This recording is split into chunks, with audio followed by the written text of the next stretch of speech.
Okay, now with Regals, it's a completely different scenario. Regals tend to throw their growth on slightly separate stems to ones that they flower on.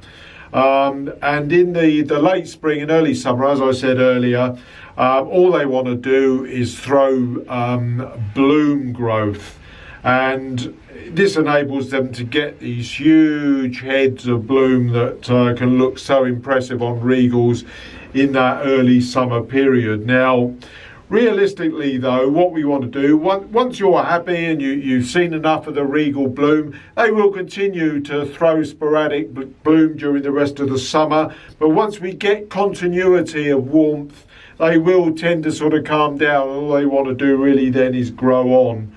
And in order to sort of enhance that process, what we want to do is cut all the bloom stem out. Now, it's easier for me to show you this on a younger plant. This is a younger plant. This is probably only about sort of a year to 18 months old, this plant. This is one called Saturn.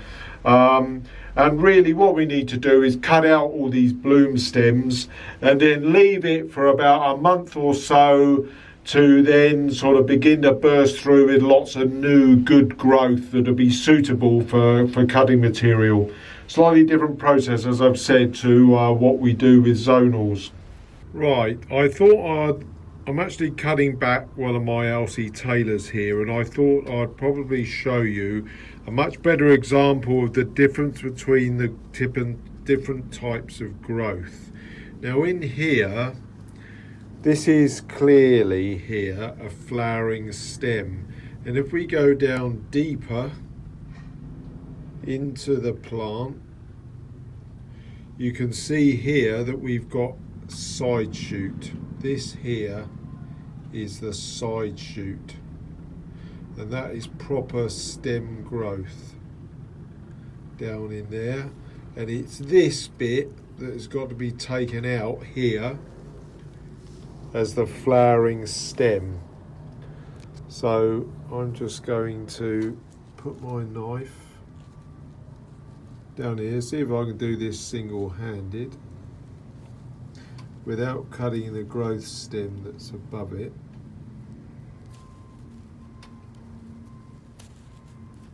Not easy to do single-handed.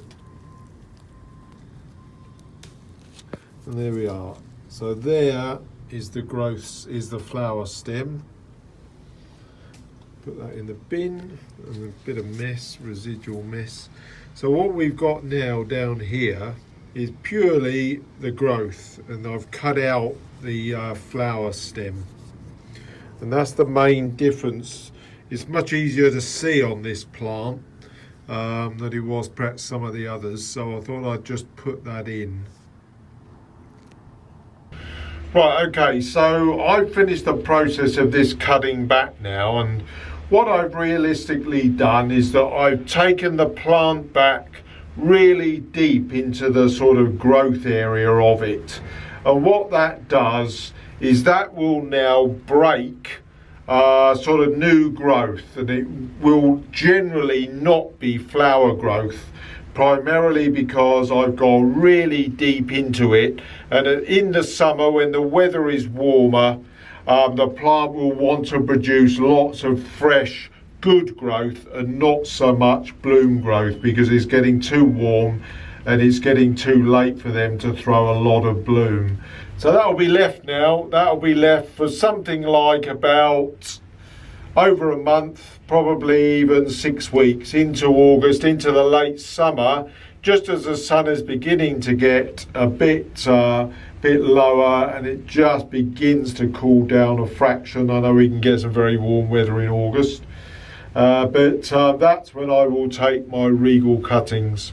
And I'll indeed go through the process that I use for my Regals at that time. I say a few differences. Mostly we do use a rooting hormone or a powder or gel, whatever one you may prefer. I do use those for Regals because they're little bit softer, can be a little bit softer, but we'll go through that process at the end of the summer when I take my cuttings for them.